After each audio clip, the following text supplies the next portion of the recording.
आर्थिक अस्थिरता थी। लोगों की जीवन शैली में संकट की घंटी बज रही थी और सभी लोग परेशान थे। इस माहौल में एक आदमी विनय नामक व्यक्ति शहर में आया।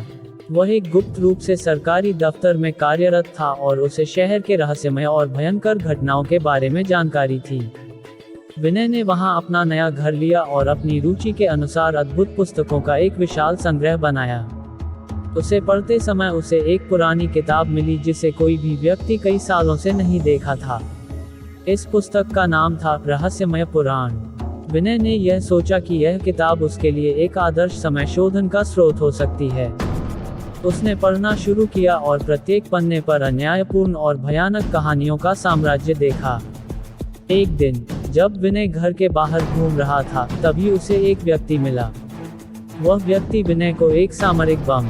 विनय को उस व्यक्ति ने बताया कि उन्होंने एक खतरनाक साजिश का पता लगाया है जो देवराज नगर को नष्ट कर सकती है। यह साजिश शहर के अधिकारियों और प्रभावशाली व्यक्तियों की जीवन को खत्म करने के लिए निर्मित की गई है। विनय को बहुत प्रभावित कर दिया गया था और उसने व्यक्ति से अधिक जानकारी मांगी। व्यक्ति ने विनय को बताया कि इस साजिश के पीछे एक अत्यंत अद्भुत और खतरनाक आदमी है, जिसका नाम था रवि वर्मा। रवि वर्मा एक रहस्यमय शख्सियत था जिसकी संदेहास्पद गतिविधियों का कोई विचार नहीं था। यह सब जानकर विनय का मन अत्यंत उत्तेजित हो गया और उसने तत्पश्चात तय किया कि वह इस मामले की जांच करने के लिए आगे बढ़ेगा। विनय ने रवि वर्मा के बारे में जानकारी जुटाने के लिए खुद को गहरे रहस्यों में ढके हुए पाया। उसकी जांच के दौरान उसे पता चला कि रवि वर्मा एक पूरी तरह से नायाब शख्सियत है, जो अपने नजर। जैसे ही विनय रवि वर्मा के पीछे पहुंचा, वह एक नया रहस्य पहले से ही सटे हुए पाया। रवि वर्मा द्वारा चिढ़ावने का एक उल्लेख था जो शहर के अधिकारियों को सीधा निशाना बना रहा था। विनय को समझ में नहीं आ रहा था कि रवि वर्मा इतना बड़ा साजिशी नेता कैसे बन गया है और उसके पीछे क्या मकसद है। जब विनय रवि वर्मा के पीछे ज्यादा खुदाई करने लगा, तब उसे एक रहस्यमय गुफा मिली। गुफा में एक बड़ा सामरिक कंटेनर छिपा हुआ था, जिसमें एक चिट्ठी भी थी। चिट्ठी पर लिखा था, विनय, इस कंटेनर की खोज तुम्हारी जिंदगी का सबसे बड़ा रहस्य खोलेगी। विनय ने धीरे धीरे कंटेनर को खोला और जब उसने अंदर देखा, तो उसकी आंखों में विस्मय की ज्योति छाई गई। कंटेनर में एक बड़ी संख्या की ढेर थी, जो उसे परेशान कर देने वाली लग रही थी। इसके साथ ही वह एक और चिट्ठी पाई, जिसमें लिखा था, इन संख्याओं की जोड़ तुम्हारी रक्षा की कुंजी है। यह तुम्हें एक गुप्त स्थान की ओर ले जाएगी, जहां रवि वर्मा की साजिश का पर्दाफाश कर सकोगे। ध्यान दो, वक्त घड़ी बज चुकी है और तुम्हें जल्दी कार्रवाई करनी होगी। विनय को समझ में आया कि यह रहस्यमय संख्याएं उसे शहर के खतरे से बचाने के लिए हैं और रवि वर्मा की साजिश का खुलासा करने के लिए इनका उपयोग करना होगा। धीरे धीरे विनय ने अपनी बुद्धि का इस्तेमाल करते हुए संख्याओं का जोड़ किया और एक स्थान की ओर पहुंचा जहां एक अत्यंत महत्वपूर्ण खुलासा छिपा हुआ था। जब विनय उस स्थान में पहुंचा, उसे एक छाती में एक बड़ी पत्थर की जमीन दिखाई दी। वह जांचने लगा और उसने जाना कि यह पत्थर सीधे रवि वर्मा के साजिशी गुट के आवेदन का हिस्सा था। विनय ने अपनी तैयारी की और उस पत्थर को हटाकर एक गहरे टनल का मुंह खोला। टनल के अंदर उसे बहुत सारी चमकती हुई रिट्टियां और सोने के सिक्के नजर आए। इसे देखकर विनय का दिल धड़कने लगा, क्योंकि यह सब उसके सपनों के भी बाहर की थी। लगभग वे बहुत सारे संदिग्ध धन और संपत्ति के संकेत थे जो शहर के ग्राहकों से चुराए जाते थे। यह बात साफ हो गई कि रवि वर्मा नगरवासियों को धोखा देकर धन चोरी कर रहा था। विनय ने बड़े साहस से संदेहास्पद टनल में प्रवेश किया। उसने टनल के अंदर आगे बढ़ते हुए एक बंद कमरे का द्वार खोला जहां रवि वर्मा और उसके भयानक गुंडे रुके हुए थे। रवि वर्मा के आगे खड़े होने पर विनय ने अपनी सभी हिम्मत जुटाकर उसे सामने देखा। एक बार फिर रवि वर्मा के चेहरे पर हंसी और खुशी की मुस्कान छाई गई। वह बोला, तुम सोचते थे कि तुम मेरे पीछे आएंगे और मेरे रहस्य का पर्दाफाश करेंगे। आहा, तुम बेवकूफ हो विनय। यह सब एक योजना थी जो तुम्हें मेरे पास ले आने के लिए प्रेरित करे। जब रवि वर्मा इतनी खुशी से मुस्कान कर रहे थे, उसके चेहरे पर कुछ अनुभवी चमक दिखाई दी। विनय को यकीन हो गया कि रवि वर्मा ने इस पूरे साजिश को स्वयं की योजना में परिवर्तित किया है। यह सब एक पर्दे के पीछे हुआ था और विनय ने इसे समझा नहीं था। विनय ने चंद सेकंड के लिए सोचा कि क्या करें, और उसने देखा कि रवि वर्मा और उसके गुंडे उसके पास आ रहे हैं। इसके बावजूद विनय ने अपने आप को संयमित रखकर संगठनशीलता से काम किया और एक नया प्लान बनाया। जब रवि वर्मा और उसके गुंडे पास आए, विनय ने उनसे बातचीत शुरू की। वह धैर्यपूर्वक रवि वर्मा के सामरिक कंटेनर के बारे में पूछता रहा, और साथ ही साथ उसे ध्यान में एक संख्या दिखाई दी जो उसे पहले नहीं दिखाई देती थी। विनय ने गुंडों को दिखाया कि वह उस संख्या के बारे में जानकारी जुटाने में असमर्थ है और वह उनसे उसे समझने के लिए कहता है। यह उनकी समझ में नहीं आ रही थी और विनय की योजना चल रही थी। उसने गुंडों को संख्या के बारे में दिखाकर उन्हें विचारशील बनाने की कोशिश की। उन्होंने कहा, ये संख्या तो बहुत अद्भुत है। इसे देखते ही मेरे दिमाग में एक विचार उठा है। क्या हम इसे एक क्रिप्टोग्राफी पटरी में इस्तेमाल कर सकते हैं? गुंडों ने विनय के विचार को समझा और उन्होंने कहा, वाह, तुम तो एक बहुत होशियार आदमी हो।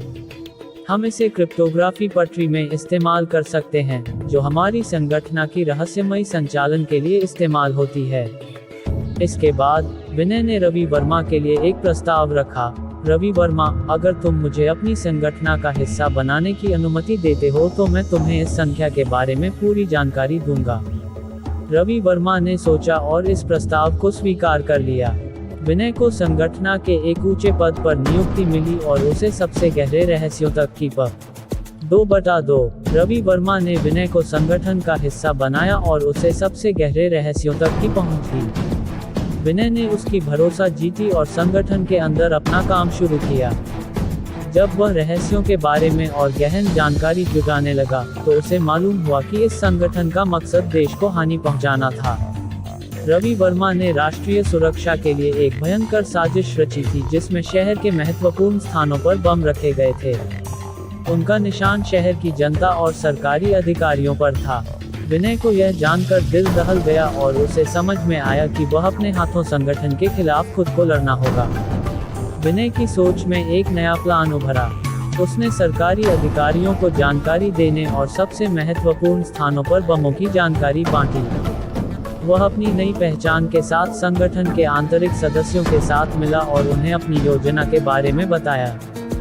विनय की योजना अद्भुत और जोरदार थी। उसने संगठन के आंतरिक सदस्यों को भरोसा दिलाया और उन्हें अपनी साथी बनाया। सभी सदस्य इस मिशन में संगठित हो गए और एक एक्शन प्लान तैयार किया गया। विनय ने सरकारी अधिकारियों के साथ मिलकर रचित बमों की जानकारी अपने दल को पहुंचाई। सभी ने तैयारी की और अपने काम में जुट गए। संगठन के सदस्यों ने रवि वर्मा की साजिश को रोकने के लिए काम किया। दिनों और रातों के मेहनत के बाद विनय और उसके साथी सरकारी अधिकारियों के साथ मिलकर एक मामूली दिखने वाले दिन में सरकार के निशाने पर बम रखने वाले संगठन के सदस्यों का पता लगाते हैं। जब संगठन के सदस्य निशाने पर पहुंचे, विनय और सरकारी अधिकारियों ने उन्हें रोक लिया। धमाकों से रवि वर्मा और उसके गुंडों को चौंका दिया गया। विनय ने संगठन के सदस्यों को अभिभाषण किया और उन्हें रवि वर्मा के हत्यारे के रूप में गिरफ्तार। रवि वर्मा और उसके गुंडे हत्यारे के रूप में गिरफ्तार हुए और उन्हें सुरक्षा के लिए बंद कर दिया गया।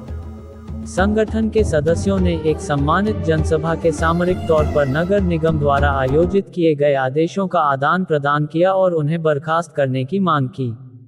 विनय और उसके साथी सुरक्षित रहे और संगठन की दयालुता के कारण शहर में शांति स्थापित हो गई। विनय ने अपने योगदान के लिए सम्मानित किया गया और उसे राष्ट्रीय सुरक्षा के लिए वीरता पुरस्कार से सम्मानित किया गया। यह घटना शहर के लोगों के बीमार प्रशासनिक सिस्टम पर चिन्ह छोड़ गई और उनके आत्मविश्वास में सुधार आया। विनय ने अपने जीवन का एक नया मकसद पाया, अपने कौशल, हिम्मत और न्याय के लिए लड़ना।